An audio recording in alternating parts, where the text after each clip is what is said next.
안녕하십니까. 이번 주는 지난번에 말씀드린 대로요, 4차 산업혁명과 신자유주의에 대해서 우리 같이 생각해 보도록 하겠습니다. 그리고 지난번에 말씀을 드렸는데요, 우리가 비대면 강의는 이번 주로 마지막으로 하고요, 이제 다음 주부터는 대면 수업으로 이렇게 하시면 되겠습니다. 그렇게 알고 계시고요. 수업 진행하면서 또 강조해서 말씀을 드리도록 하겠습니다. 자, 먼저 우리 시 한번 감상해 보시죠. 이건 뭐 어떤 생각을 가지고 이렇게 뭐 볼 건 아니고요. 내가 느낌 그대로, 지금 뭐 봄비는 안 오지만, 봄비 내리는 그 순간을 잘 묘사했죠. 내가 이렇게 보면서 내 느낌 그대로 그냥 여러분이 느끼시면 돼요. 뭐 중고등학교 때 선생님이 뭘 얘기했다고 그걸 그대로 믿는 게 아니고, 시는 그냥 내 감성 그대로 보시면 됩니다. 제가 읽지 않고요, 그냥 여러분 한번 쭉 한 1분간 감상하시고 그 다음 넘어가겠습니다.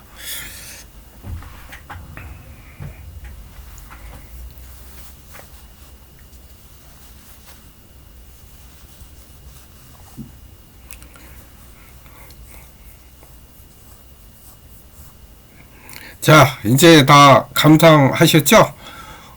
이제 다 감상하신 줄 알고, 여러분이 그냥 느낌 그대로, 여러분 나름대로 그냥 느끼시면 돼요. 자, 그 다음, 우리 본격적인, 4차 산업혁명에 대해서 한번 살펴보도록 하겠습니다. 자, 우리 4차 산업혁명을 이야기하기 전에, 우리가 보통 산업혁명이라고 일컫는 그런 산업혁명의 그 변화 과정이라고 할까요? 네, 그런 것들을 우리가 한번 살펴볼 필요가 있습니다. 자, 먼저 우리 1776년인가요? 1차 산업혁명, 뭐 증기기관의 발명, 뭐 이렇게 얘기할 수 있겠죠. 그래서 이제 증기기관의 힘을 이용한 생산의 극대화 됐죠. 그전에는 뭐 그냥 짐승이라든지 말, 그죠?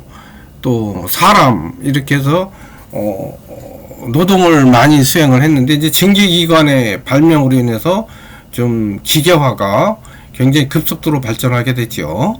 그 다음에 이제 또 2차 산업혁명이라고 하는 것은 이제 1870년대쯤 되겠죠.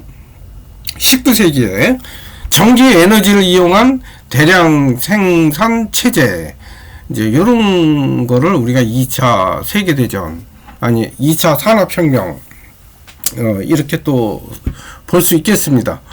뭐 오늘날까지도 뭐 전기 에너지 기반에서 많이 좀 이루어져 있죠, 우리도. 그 다음에 이제 3차 산업혁명은 컴퓨터와 인터넷 기반의 지식정보혁명, 이제 이렇게 요거 조금 패러다임이 좀 다르죠. 우리가 일상적 생활은 굉장히 전기에너지 기반에서 많이 있고요. 또 지식정보라든지 이런 것은 또 인터넷 기반 통해서 많이 이루어지고 있습니다. 그 다음에 4차 산업혁명이라고 하는 거는 이제 우리가 2차 정보혁명 이렇게도 얘기하고 있거든요. 지능과 정보가 융합된 뭐 정보사회 이렇게 볼 수 있겠죠. 뭐 AI, IoT, 또 빅데이터 뭐 이런 걸 통해서 이제 초연결 하는 이러한 시대다라는 이야기도 우리가 이렇게 쭉 한 번쯤, 여러분 한번, 제가 항상 누누이 말씀드리지만 이렇게 이제 제가 이제 이야기로 하는 과정에서 여러분은 눈으로 들으면서 눈으로 한번 쭉 읽어 보셔야 돼요. 그래야 좀 더 이해가 좀 빠르시니까요. 자, 그 다음에 한번 넘어가 볼까요? 자, 우리가 이제 클라우스 슈밥이라고 하는, 이제 이 사람이 4차 산업혁명이라는 책도 썼고요. 또 이분은 이제 세계 경제 포럼, WEF라고 또 표현하죠. 세계 경제 포럼의 이제 회장이기도 합니다. 이 세계 경제 포럼이 왜 중요하냐면요, 이게 이제 스위스 다보스라는 데서 이 다보스 포럼의 형태로 이렇게 이제 몇 년에 한 번씩 이렇게 회의를 해요. 세계적으로 모여서. 근데 뭐 산업부 장관, 경제부 장관 이렇게 각 세계 모여서 세계적인 그런 어떤 회의, 또 앞으로 나아갈 길, 그 다음에 학술 포럼, 뭐 이런 것들을 많이 합니다. 여기서 이제 모든 어떤 나라들의, 특히 자본주의 국가 되겠죠. 이런 것들의 방향이 설정된다고 해요. 그래서 상당히 좀 중요한 영향을 미치는 그러한 포럼, WEF 이렇게 이야기를 합니다. 근데 이분이 4차 산업혁명이라는 책도 썼고, 요거 이제 뒤에서 제가 좀 소개를 할 텐데요. 썼는데, 여기서 이제 한 4개 정도로 그 4차 산업혁명의 특징을 우리가 골라볼 수 있겠습니다. 자, 첫째는 속도와 범위, 이런 것들이 이제 시스템 측면에서 이전 것과는 완전히 구분된다는 겁니다. 그러니까 이전에는 우리 어땠어요?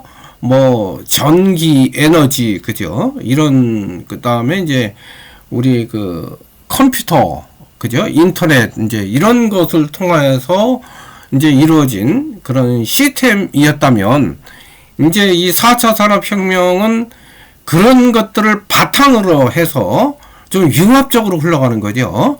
이제 그런 것이 구분된다는 거예요. 자, 여기 밑에 제가 썼지만, 선형적인 아닌 기하급수적으로 이제 물밀듯이 이제 밀려오는 거고요. 그 다음에 이제 정보통신 기술을 기반으로 해서 지능과 정보가 융합된 그 지능정보사회, 이렇게 표현할 수 있겠죠. 그리고 2차 정보혁명, 또 이렇게 표현할 수도 있습니다. 자, 그 다음에 두 번째 볼까요? 개별적 기술이 아닌 이제 포괄적 변화로 재편되고 있다는 거죠. 그래서 이제 인공지능, 또 로봇, 자율주행차 등 이제 많은 분야에서 이제 수많은 또 다른 분야하고 융합하고 조화를 이루어가는 겁니다. 그러니까 이제 포괄적으로, 그죠? 근데 이거를 이제 뭐라고 그러냐면 우리가 통섭이라고 그러죠. 내 분야만, 특히 여러분이 이제 전공 분야 있으시잖아요.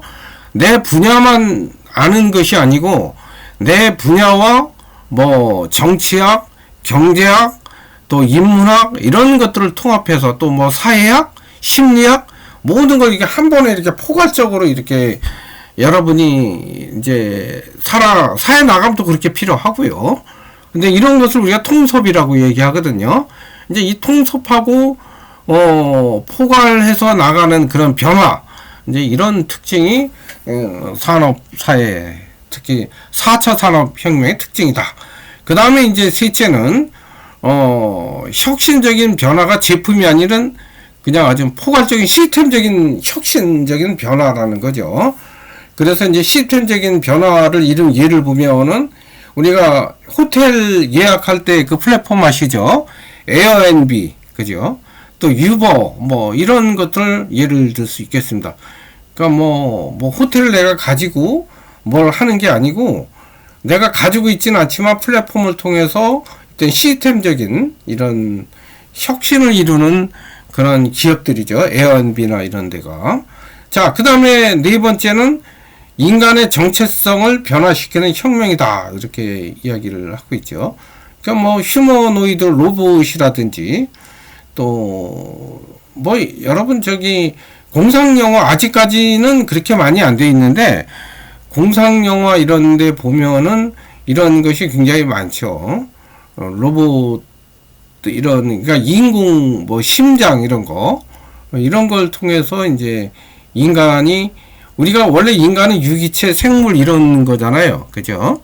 근데 그런 것을 이제 인공적으로 기술적 변화를 일으켜서 이제 대신 그 역할을 하게 해주는 그런 이식 수술을 통해서 아직까지는 이렇게까지는 이제 대중화가 되어 있지는 않지만 이렇게 앞으로 나간다, 이런 이야기가 되겠죠. 자, 그럼 정리합니다. 4차 산업혁명의 특징은 이전의 산업혁명들과는 정확히 구분되는 거고요. 두 번째는 포괄적 변화로 재편이 되고, 그 다음에 시스템적 혁신, 그 다음에 이제 인간의 정체성을 변화시키는 혁명이다. 이렇게 네 가지 이렇게 알고 계시면 되고요. 그 다음에 이제 이 밑에는 제가 이렇게 두 개를 적어 놨는데요. 요거를 뭐 두 개 중에 어떻게 하나만 동영상 보셔도 될 거예요. 네이버에서나 또는 구글에서 4차 산업혁명 특별방송에서 이렇게 치면은 이게 유튜브로 뜰 겁니다. 그 중에서 여러분 한 개를 이 수업 끝나고 나서 한번 보십시오. 명견만리 보셔도 좋고, 그 밑에 이제는 4차 산업혁명이다. 이거 보셔도 좋습니다. 그래서 영상을 한번 보시면 제가 말씀드린 이런 것들이 조금 더 이해하기 쉬울 거라고 생각이 듭니다. 꼭 두 개 중에 한 개라도 여러분이 꼭 보시면 우리가 수업하는데 조금 더 도움이 되지 않을까 생각이 듭니다. 자, 꼭 한번 보세요. 자, 그 다음에 우리가 4차 산업혁명을 쭉 나열을 했지만 이런 것에 대한 일반적 특징이 무엇인가 라는 것에 대해서 우리가 한번 보도록 하겠습니다. 먼저 4차 산업혁명의 특징은 초연결성이라는 거죠. 그죠? 그 다음에 두 번째는 초지능화. 그죠? 그 다음에 초현실 사회를 구현할 수 있다는 거.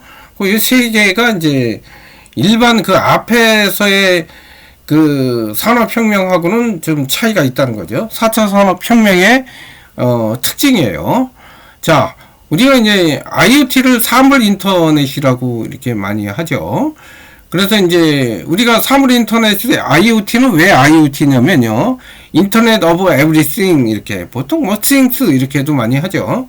그래서 things는 사물, 그죠? 그래서 요 앞자만 따서 IoT 이렇게 얘기하는 거죠. 그죠? 왜냐하면 things예요. 제가 요 밑에는 뭐 everything 이렇게 만물이라서 내가 every라고 표현했는데 그냥 things 이렇게 표현하면 T잖아요. 그죠? 그래서 이제 IoT가지. 그래서 초연결성은 사람과 사물 또 시스템 정보장 간의 연결이 굉장히 기하급수적으로 이렇게 확대된 거죠. 굉장히 확대돼서 뭐 여러분 지금은 뭐 집에서도 또 그 우리가 그 뭡니까 휴대폰으로도 그 TV 켜고 또 볼륨 조절하고 또 아파트의 조명도 조정하고 이렇게 하잖아요. 이게 다 사물 인터넷이 되죠. 그래서 이제 데이터 빅뱅 시대가 이제 된다는 거죠. 그 다음에 이제 초지능화. 요거는 이제 사물 인터넷에 IoT에 연결된 인공지능 기술을 이용한 이제 데이터 분석이 될 수 있습니다. 그래서 인공지능은 딥러닝을 통해서 인간의 창의성과 혁신성의 영역까지 이제 발휘하고 있죠. 자, 그럼 딥러닝이 뭐냐? 컴퓨터가 여러 데이터를 이용해서 스스로 본인이 학습을 하는 거예요. 그죠? 누가 가르치는 게 아니고요. 그런 인공지능 기술을 우리가 딥러닝 이렇게 표현을 합니다. 그런 이런 딥러닝을 통해서 인간만이 가지고 있는 창의성과 혁신성까지 이제 많이 발휘하고 있다는 거. 그 다음에 이제 세 번째는 초현실 사회를 가능하게 한다는 거죠. 가상화를 가능하게 한다는 기술인데 이것은 가상현실 또 증강현실 이렇게 이제 우리가 살펴볼 수 있는데요. 자, 가상현실은 우리가 보통 잘 아는 VR 그죠? 이렇게 표현하고 증강현실은 AR 이렇게 표현하죠.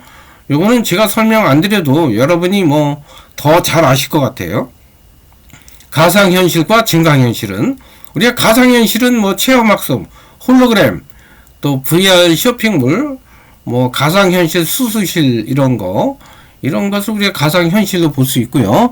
증강현실은 컴퓨터 그래픽 기술을 이용해서 뭐 어떤 사람을 그려낸다든지 또 여러 가지 동물도 이렇게 만들어내고 이렇게 하잖아요. 이런 걸 증강현실 이렇게 표현을 합니다. 그래서 이제 결론적으로 4차 산업혁명은 모든 기술이 융합되는 뭐라 그래요? 기술이 융합되는 거. 그죠? 또 그런 시대. 이게 이제 오늘날 4차 산업혁명 시대 이렇게 이야기를 하고 있습니다.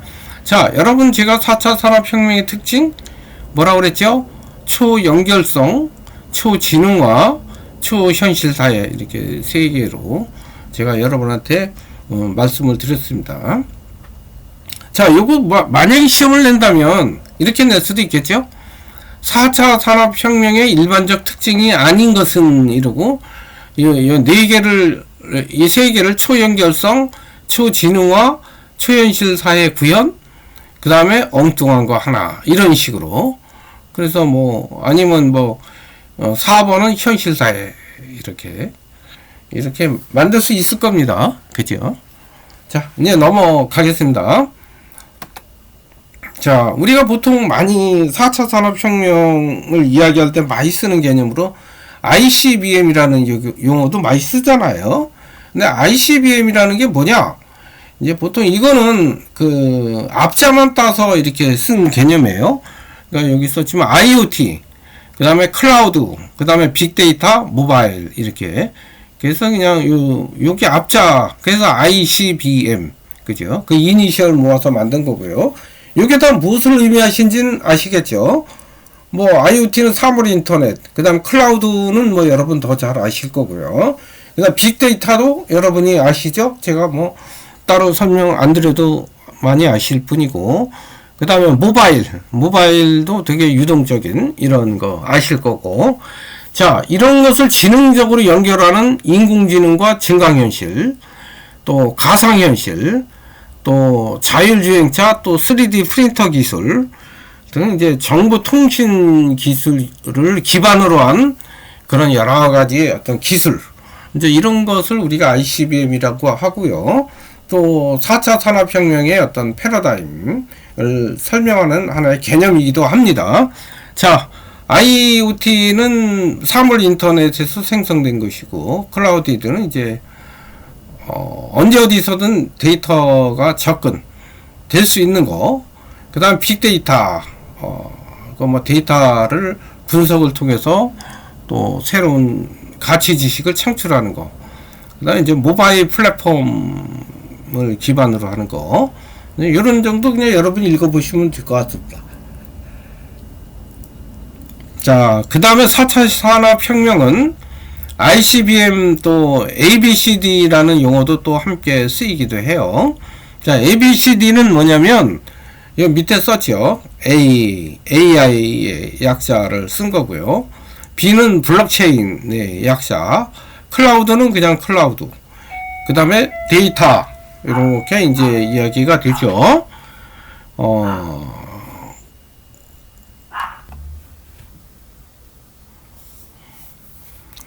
자, 요거는 ABCD는 이제 아실 거고요. 자, 넘어갑니다.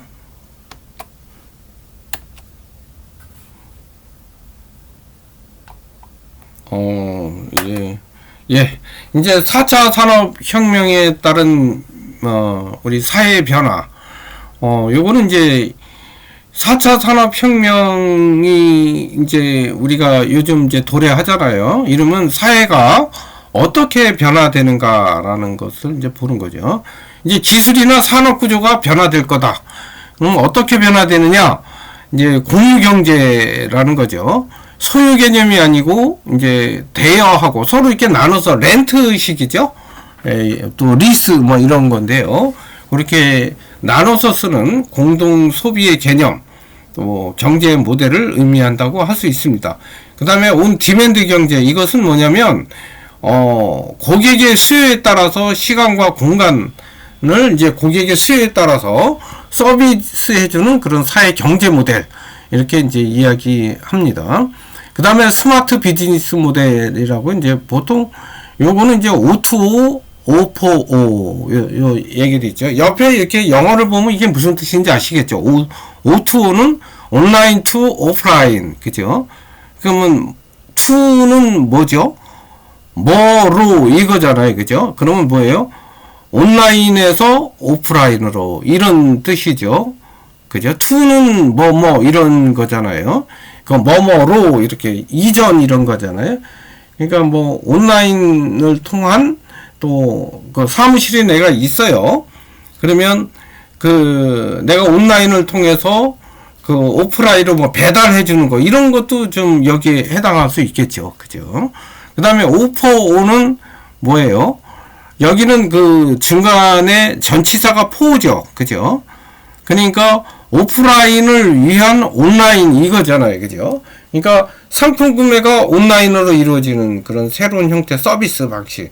요거 제가 뭐 자세히 설명 안 드려도 여러분이 뭐 O2O, O4O 요 개념은 여러분이 이제 잘 아실 것 같고, 또 이것을 이제 우리가 통틀어서 스마트 비즈니스 모델 이렇게 이야기를 합니다. 그러니까 이제 기술 산업 구조는 이제 이런 식으로 이제 변해 간다. 온 디맨드 경제, 또 공유 경제 이렇게 변해 간다. 이렇게 보시면 될 것 같습니다. 그 다음에 이제 고용 구조의 변화. 요거는 이제 뭐냐면 일자리 감소가 이제 가장 큰 게 되는데요. 이게 이제 우리가 좀 자세히 설명하면 이 4차 산업혁명이라는 이 기술 변화 또 정부 혁명의 변화로 인해서 두 가지 효과가 이제 있다고 볼 수 있어요. 뭐 하나는 파괴 효과, 하나는 자본 효과, 뭐 이렇게 얘기할 수 있는데, 파괴 효과 중에서 제일 이제 큰 거는 아무래도 일자리 감소겠죠. 그죠? 왜냐면 이제 파괴 효과는 노동시장의 유연화, 그죠? 왜냐면 자본을 들여서, 예를 들면 사람이 일할 자리에 뭐를 하죠? 로봇을 넣죠. 로봇을 놓으면서 로봇이 일하니까 일자리가 감소가 되는 거죠. 그러니까 이제 이런 것을 우리가 파괴 효과 이렇게 뭐 얘기도 하는데, 요거는 우리가 이제 개인뿐만 아니라 이렇게 노동 분야, 또 기업 분야, 국가 분야, 각 분야에서도 이런 현상이 이제 나타나고 있죠. 요거는 조금 있다가 지금 말씀드릴게요. 차라리 이게 낫겠다. 그래서 이제 클라우스 슈밥이라는 사람은 이제 뭐라고 얘기하냐면, 이렇기 때문에 이런 사회 속에서는 공동체 의식이 필요하고 상호 협력이 필요하다. 이런 이야기를 하고 있어요. 요거 어서 좀 비슷한 것 같지 않아요? 그 울리베기 말하는 그 위험사에서도 이제 비슷한 이야기를 하고 있죠. 그래서 이 노동의 문제, 또 기업, 또 국가, 그리고 이제 여러분이 소멸되는 직업, 또 생성되는 직업이 무엇인지, 여러분이 4차 산업혁명이 되면서 이제 소멸되는 직업 분야가 있고요. 또 새로 만들어지는 직업이 있어요. 요거를 여러분이 한 5개씩만 조사해서 사이버 캠퍼스에 올려 놓으시면 돼요. 아니면 제가 누누이 강조하지만 꼭 올려 놓으시지 않아도 여러분이 한번 연습해 보시면 돼요. 이게 한번 네이버나 이런 데 찾아보시면 이게 나오니까, 구글에서 찾아 나오고요. 찾아서 한번 소멸되는 직업이 어떤 것이 있는지를 한 5개 정도 적어 보시고, 또 새로 생성되는 직업이 어떤 분야가 있는지 한번 여러분이 A4 용지에다가 적어 보셔도 됩니다. 거기다 안 적어 놓으셔도 돼요. 또 뭐 올리실 분은 올리셔도 좋고, 이렇게 해서 한번 여러분이 찾아보시면 되고요. 그 다음에 이제 직무 역량의 변화가 일어난다. 이렇게 얘기를 하는 거죠. 하드 스킬에서 소프트 스킬로 이제 이루어지는 거예요. 이제 요거는, 이제 정보통신 기술 또는 아까 말한 4차 산업혁명에 걸맞는 그런 기술의 역량과 함께 이제 그 소프트 스킬이 중요하다는 거죠. 왜냐면 하드 스킬은 뭐냐면 전문적인 지식, 또 기술적인 능력, 뭐 프로그래머 이런 사람들 되겠죠. 이런 것으로 이제 학습적 체계된 학습이 가능합니다. 그런데 소프트 스킬은 뭐냐면 이런 전문적 기술 외에 이제 그 협업, 팀워크 뭐 이런 거죠. 약간 좀 인문학적인 그런 소양이죠. 또 인간관계 이런 것이 소프트 스킬입니다. 그래서 이게 중요한 게 뭐냐면 내가 전문 기술만 있다고 되는 건 아니고요. 제가 통섭이라는 아까 이야기를 했죠. 이걸 좀 다양하게 포섭할 수 있는, 그죠? 또 그래서 이게 인문학, 사회과학적 정신도 중요합니다. 이 소프트 스킬이 중요해지는 사회가 되죠. 또 뭐예요? 또 과감히 그 위험을 감수할 수 있는 기업가 정신, 이런 게 다 소프트 스킬에 들어가는 거죠. 이런 기업가 정신적인 마인드가 없으면 오늘날 이런 4차 산업혁명 시대에 내가 이렇게 살아가는데 그다지 크게 도움이 안 된다는 거죠. 그래서 그 니체의 표현하면 초인적 삶, 또 비즈니스 모델, 또 그 기업가 정신, 이런 것이 이제 오늘날 4차 산업혁명 시대에 맞는 또 우리 역량이라고 볼 수 있습니다. 자, 다음 넘어가도록 하겠습니다. 자, 그래서 우리 4차 산업혁명의 유형들 볼까요? 이렇게 요즘은 이제 이게 로봇, 그죠? 간병 로봇 페페 이렇게 나오죠. 은행 안내도 예전엔 사람이 했는데 요즘 이제 로봇도 많이 점차 늘어가고 있어요. 자, 이렇게 보셨죠? 자, 클라우스 슈밥의 요 책 이름이라고 얘기를 했어요. 아까 4차 산업. 요거는 제가 이렇게 블로그를 이렇게 해놨으니까 여러분이 끝나고 나서 들어가셔서 한번 보시면 제가 말씀드렸던 것에 대한 이해의 폭이 더 넓어질 거예요. 똑같지는 않은데요. 그냥 폭은 좀 넓어질 수 있으니까 이 책에 대해서 뭐 간략하게 그냥 설명하는 거예요. 유튜브에서 한번 시간 나시는 분들 한번 보시면 될 것 같습니다. 자, 이제 신자유주의에 대해서 이제 여러분하고 한번 같이 살펴보도록 할게요. 자, 우리 그 신자유주의라는 것은 우리 큰 연못에 붕어들이 많이 살고 있어요. 근데 여기다가 우리 가물치라는 거 알죠? 메이처럼 크게 생긴 물고기거든요. 그 가물치를 풀어놓으면은 어떻게 될까요? 이 가물치가 붕어를 다 잡아먹겠죠. 오랫동안 놔두면, 그죠? 한 연못에. 자, 그래서 이제 이건 뭐냐면, 가물치가 자유롭게 풀어놓게 놔두면 가물치한테는 자유지만, 붕어한테는 뭐가 돼요? 죽음이죠. 자, 이게 이제 어떻게 보면, 양육강식 이렇게 표현할 수도 있겠죠. 신자유주의는 어떻게 보면 양육강식이다. 또 우리 인간 세계를 표현하면 이제 빈익빈 부익부, 이제 이런 것을 창출시키는 그러한 이제 단점도 있습니다. 자, 이제 이거에 대해서 우리가 지금 살고 있는 세상이 자본주의 세상인데, 자본주의의 이제 신자유주의 개념, 이런 것들도 우리가 한번 살펴볼 필요가 있습니다. 제가 이제 말씀드린 거는 다 경제적 측면에서 말씀드리는 거니까, 뭐 정치적 측면에서 오해가 없으시길 바랍니다. 제가 다 예를 드는 건데, 정치적인 또 이렇게 얘기하면 오해 살 것 같아서 제가 그냥 말씀드리는 거고요. 자, 신자유주의는, 어떻게 생겨났냐면요. 원래 우리가 1920년대에 그 뉴딜 정책이라는 게 있어요. 미국의 뉴딜 정책을 하는데 왜 이랬을까요? 1920년대에. 1929년에 세계적인 대공황이 일어나잖아요. 대공황이 일어나니까 그 국가에서 적극 개입해서 엄청 큰 공사를 들여서 사람들한테 일자리 창출도 하고 국가에서 돈을 풀죠. 그래서 국가 개입으로 복지 정책도 탄탄. 그거를 이제 경제학적으로 케인지안 이렇게 표현하거든요. 케인즈 정책이라고 표현합니다. 이런 것을 했는데 70년대에 오일 쇼크가 일어나면서 경기 침체가 일어나죠. 그러다 보니까 경기 침체가 일어나고 또 사회도 정체가 일어나니까 불황이 일어나게 되는 거예요. 이러다 보니까 여기서 어떻게 되냐면 통화주의자가 나타나서 뭐라고 표현하냐면, 좀 이따가 살펴보겠습니다. 자세히. 국가가 좀 개입하지 말라. 그 다음에 시장에다 맡겨라. 그래서 시장 경제를 통해서 해결해야 한다고 이야기하는 그런 이론입니다. 그게 바로 신자유주의고요. 여기서 크게 네 가지를 이야기하고 있는데요.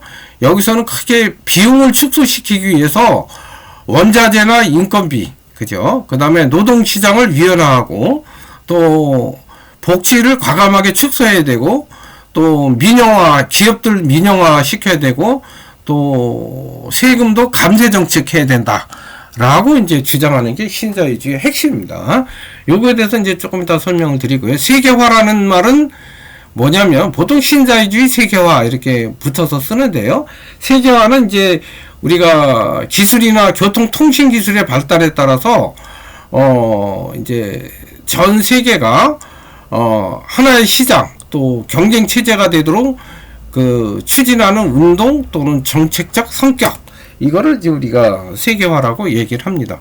이제 요거의 단점은 이제 초국가적인 경제적 표준화 현상, 뭐 이런 거는 좀 단점으로 볼 수 있겠죠. 왜냐하면 나라마다 다 틀리잖아요, 그죠? 문화가 틀리고 경제적인 삶의 방식이 틀릴 텐데 그거를 초국가적으로 경제적으로 표준화 시킨다, 이런 것도 이제 조금, 그 명분은 이제 시장 경제죠.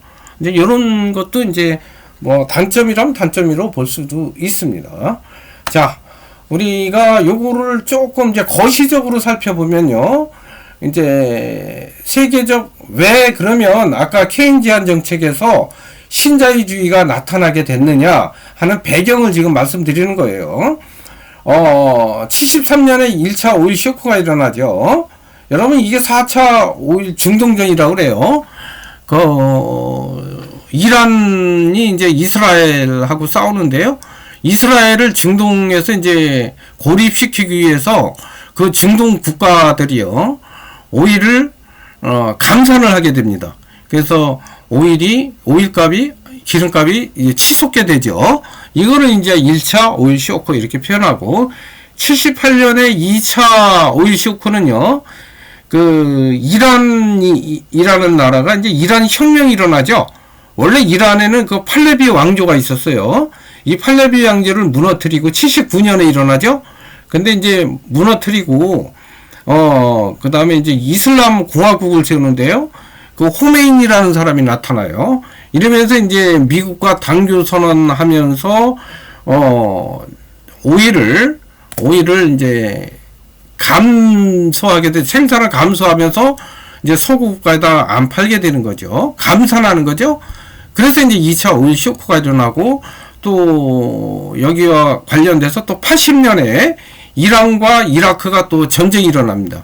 그러면서 이제 중동 국가에서 이제 이 산유 국가잖아요. 근데 이제 산유를 이제 감산하게 되는 거예요. 그러면서 2차 오일 쇼크가 일어나니까 이제 세계 경제 위기가 왔습니다. 또 하나는 이제 뭐가 있냐면, 미국이 베트남 전쟁이 한 75년까지 했는데요. 이 전략 물자 등으로 이제 달러를, 왜 그렇게 해서 전략 물자를 많이 대야 되니까 미국에서 달러를 막 찍어냈을 거 아니에요. 그럼 달러를 찍어내면 어떨까요? 달러가 많으니까 뭐예요? 가격이 많으면 어때요? 가격이 떨어지겠죠. 그죠? 그걸 인플레라고 그러거든요. 그래서 인플레가 되면 어때요? 경기가 어렵겠죠. 그죠? 이래서 이제 어려워진 거예요. 또 여기다가 미국 레이가나믹스라든요. 그 다음에 영국의 대처 수장이 이제 같이 합쳐서 레이가나믹스 이렇게 표현을 합니다. 경제학적으로. 또 이러다 보니까 미국의 그동안의 무역 적자가 되게 증가했죠. 그러다 보니까 이제 작은 정부, 큰 시장, 이런 것을 지향을 하고 경제주의 이념을 확장하게 됐습니다. 이래서 신자유주의가 나타나게 됐고요. 그 다음에 세계화는 이제 뭐 경제, 정치, 문화가 이제 상호 연관을 이루면서 진행이 됐고요. 그 다음에 WTO 세계 무역기구라고 있는데요. 이런 세계 무역기구를 통해서 세계화, 경제의 세계화를 추동하는 그런 것들로 이제 이루어졌습니다. 자, 이제 넘어가겠습니다. 자, 이제 본격적으로 한번 볼까요? 이론적 배경은 어땠냐면, 아까 말씀드렸지만 케인즈 정책이 실패했어요. 그러다 보니까 어떨까요? 실업률이 막 증가하고 경기는 굉장히 정체돼 있고, 그리고 인플레되고, 그리고 경기가 막 후퇴하고, 그죠? 이렇게 되니까 뭔가 이걸 해야 될 거 아니에요. 그죠? 극복을 해야 되는데, 보통은 어떻게 하냐면, 이럴 때는 정부에서 나서서 자기가, 케인즈 정책은 정부가 뭐 아까 뉴딜 정책 얘기했지만 정부가 나서서 하는 거거든요. 근데 정부가 나서서 뭘 정책을 해도 계속 경기가 안 되고 인플레만 발생하는 거예요. 그래서 이게 왜 안 되나 하고 나섰던 사람들이 통화주의자라고 하는 사람이에요. 요거 좀 이따 여기에는 이제 두 가지가 있습니다. 수요 인플레이션과 비용 인플레이션 두 가지가 있는데, 인플레이션이란만 뭘 줄 알죠?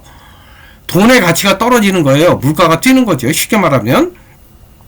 수요 인플레이션은 물가 상승과 동시에 이제 보통 인플레이션이 일어나는 거, 요 정도 일어나는 거는 경제 성장률만큼은 물가 상승이 일어날 거 아니에요. 그죠? 그런 거는 정상적이에요. 이걸 수요 인플레이션이라고 그러거든요. 이런 거는 정상적인 인플레이션인데, 이 옆에 오른쪽 비용 인플레이션은 이게 문제가 되는 거예요. 원자재 가격이라든지 임금, 생산비가 원인이 되어서 이제 경기 침체, 그죠? 경기 침체가 일어나는데 물가는 계속 뛰는 거예요. 이거는 문제가 되는 거죠. 그래서 이렇게 비용 인플레이션이 일어날 때는 케인즈 정책을 아무리 써도 경기가 살아나지 않더라 이러는 거예요. 아셨죠? 그래서 통화주의자, 그 신자유주의자, 레이가나믹스들이 이제 등장하게 되는 거죠. 원인은 이제 이해하셨죠? 이 옆에 있는 사람은 이게 케인즈입니다. 예? 자, 그래서 이제 통화주의자가 등장하는데, 이 사람들은 이제 뭐라고 그러냐면, 대표적으로 밀턴 프리드만과 하이에크가 있는데요. 이 불경기의 근본 원인, 경기가 침체되는 원인은 비용 상승에 있는 거예요. 원자재, 그죠? 인건비. 그래서 이런 물가부터 잡아야 된다는 거죠. 이런 것은 시장에 맡겨두면 자율적으로 유지되는데, 왜 국가가 나서서 이렇게 설치느냐? 그건 안 된다. 이런 얘기죠. 그럼 이 사람들이 비판한 게 뭐냐면, 케인즈주의는 샤워실의 바보다. 이렇게 얘기를 해요. 이게 무슨 말이냐면, 케인즈주의는 샤워실의 바보다. 이 말 뜻은, 여러분 샤워실에 가서 우리가 목욕할 때 어떤가요? 이렇게 빨간 거, 요즘 거 아주 좋은 거는 뭐 상관없는데, 예전엔 그랬어요. 빨간 거, 파란 게 있는데, 이게 잘못하면은, 내가 이렇게 파란 걸 틀는데 찬물 틀려고 하는데 뜨거운 물이 확 나오죠. 그죠? 또 뜨거운 물 틀는데 찬물이 확 나오죠. 조금 있어야 좀 따뜻해지고 이러죠. 그래서 이렇게 내가 파랗거나 빨갛거나 이게 스위치를 눌러도 뭐 빨간 거 누르는데 파란 물이 확 나오든지 이렇게 조절대로 잘 안 되는 거, 이거를 샤워실의 바보라고 이렇게 표현한 거예요. 누가? 밀턴 프리드만과 하이에크. 이런 하이에크는 이제 뭐 노예의 길 뭐 이렇게도 그 책도 썼고요. 예, 독일 사람이죠. 자, 그 다음에 이제 국가 개입 비판을 이제 아까 얘기했죠. 그래서 이제 국가가 개입하지 말고 시장에 맡겨두자는 거예요. 그래서 어떻게 노동시장을 유연화하고 복지 혜택도 축소하고 기업도 민영화시켜서 감세 정책을 해라. 아까 앞에서 얘기한 거죠. 증세하지 말고 감세하자 이거죠. 그래서 이거 레퍼 곡선이라고 있는데요. 이건 뭐 너무 경제학적으로 가서 제가 여기 설명을 생략하겠습니다. 왜냐하면 레퍼 곡선이 이렇게 원형 타원형으로 이렇게 걸어가는데요. 일정 선만 올라가다가 또 일정 선 되면은 이렇게 내려간다고 하는 거예요. 그래서 감세 정책, 그러면 성장한다고 얘기를 하는 사람들이 이제 이런 통화주의자들이 얘기를 하는 거죠. 통화주의자는 이제 통화로 이렇게 경제를 이렇게 잡자, 물가를 잡자 이렇게 이제 표현하는 사람들입니다. 자, 그 다음에 이제 시간 때문에 넘어가도록 하겠습니다. 그렇지만 제가 누누이 말씀드리지만 우리가 이런 세상에 살고 있다서 이런 신자유점이 다 또 맞는 건 아닙니다. 그렇다고 또 이걸 무시한 케인지안, 경제학적으로 표현하면 케인지안 국가정책도 사실은 문제가 있죠. 서로가 이게 중간을 잘 좀 뭐랄까 지혜롭게 잘 이렇게 왔다 갔다 융통성 있게, 아까 얘기한 우리 통섭이라고 표현을 해야 되나요? 요렇게 조금 둘 사이를 잘 이렇게 왔다 갔다 하는 균형 있게, 균형 감각을 유지하는 것이 되게 중요한데, 그런 것이 또 쉽지는 않죠. 자, 먼저 그러면 우리가 신자유주의 문제점이 뭔지 볼까요? 우리가 아까 얘기했죠. 양육강식, 빈익빈 부익부, 이거를 우리가 초래할 수 있습니다. 아까 가물치의 자유는 붕어의 죽음, 이렇게 이제 생각하면 되고요. 그 지나친 시장 중심은 이제 불평등을 초래할 수가 있어요. 그래서 물론 시장 중심으로 가야 될 부분도 있고, 또 국가가 어느 정도 나서서 좀 규제해야 되는 그런 부분도 있어요. 이런 것을 잘 구분해서 지혜롭게 이렇게 좀 집행하고 실천하는 것이 되게 중요하다고 할 수 있겠습니다. 또 케인지안 쪽을 또 이렇게 보면은 강한 국가 정책, 뭐 시장주의를 무시하고 뭐 소득 주도 성장 정책, 이 복지정책이라고 해야 되나요? 이제 원래 얘기하는 건 그거죠. 복지정책을 많이 하면 그 사람들이 돈을 쓰니까 경기가 살고, 경기가 살면 성장이 돼서 결국 세금이 증대된다, 이렇게 이제 이야기하는 건데, 이게 이렇게 됐나요? 이게 되지 않죠, 이렇게. 이건 이론입니다, 이게. 그래서 이런 거. 그 다음에 이제 이렇게 하려면 제조 경쟁력 강화라든지 뭐 이런 것이 이제 필요한데, 규제 혁신 때문에 좀 상당히 쉽지 않다. 그 다음에 시장 중시 부문에, 그러니까 시장 부문이죠. 시장으로 맡겨놓으면 더 잘 될 부문도 통제나 규제 때문에 좀 더 어려워지는 부분도 있다는 거죠. 그러다 보니까 경제사회주의, 또 민족주의 혼합 성향, 또 세금을 증세하는 경향, 이제 이런 무시점도 있고요. 또 뭐 사회나 국가의 공공 안녕을 위해서 개인의 자율권 침해 소지도 있어요. 그리고 이제 국가의 미시 권력 형태, 이제 매스컴이나 이런 걸 통해서 어떻게 보면은 정당화 시키는 거죠. 어떤 권력을. 그리고 매스컴이나 이런 걸 통해서, 그리고 우리 국민들 또 우리 개인은 그런 것을 내면화 시키면서 본인이 또 그렇게 권력이 내면화되어 있다는 걸 몰라요. 그걸 또 당연한 듯이 또 그렇게 알고 있죠. 이런 것이 이제 조금 문제는 될 수 있죠. 그래서 중요한 거는 뭐냐면, 뭐죠? 정의란 무엇인가라는 책이죠. 거기서도 그런 이야기가 나오는 것 같은데, 중요한 거는 우리가 사는 사회, 그죠? 우리 사회 속에서의 구성원들, 우리 국민들이 되겠죠. 국민들의 상호 협력이 중요하다는 거예요. 상호 협력을 통해서, 그래서 우리 국민 구성원들이 이제 결정하는 거예요. 우리는 요 부분에선 이렇게 가면 좋겠다. 그죠? 우리 결정하면 또 그렇게 따라가면 되는 거죠. 그래서 그런 것이 중요하다. 그래서 공동체 의식, 이런 것을 통해서 우리가 이런 두 가지 문제점의 균형점을 우리가 잘 찾아가고, 그죠? 그것을 통해서 정말 아까 말한 붕어, 어려운 사람들에 대해서 또 국가가 적극적으로 나서서 이제 뭐 도와준다든지 이런 것은 굉장히 많이 필요하죠. 그죠?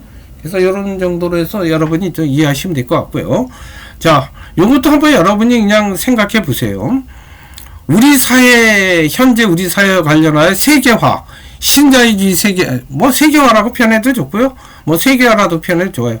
장점과 단점에 대해서 여러분이 한번 생각해 보세요.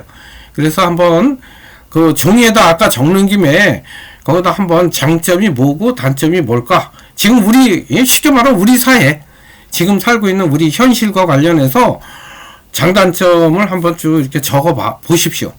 그래서 여러분의 생각을 한번 이렇게 정리해 보시는 것도 상당히 중요합니다. 자, 여러분 수고 많이 하셨고요. 우리 다음 주에는 19일 날 되겠죠. 19일 날은 여러분 대면으로 여러분하고 이제 뵙도록 하고, 계속 앞으로는 대면으로 여러분 하겠습니다. 우리가 이제 비대면은 이것으로 마지막으로 하고요. 특별한 이슈가 없는 한 그냥 계속 대면으로 하겠습니다. 자, 수고 많이 하셨습니다. 우리 다음 주에 뵙도록 하겠습니다. 그 다음에 혹시 여러분 그동안에 5주차까지 내 출석했는데 출석이 안 됐다든지 혹시 한두 명 빠질 수 있거든요. 그런 분이 있으면 저한테 백석톡으로 몇 시 수업 듣는 누구입니다 하고 저한테 톡 주시면 제가 한번 살펴보겠습니다. 자, 수고 많으셨습니다. 다음 주 뵙도록 하겠습니다.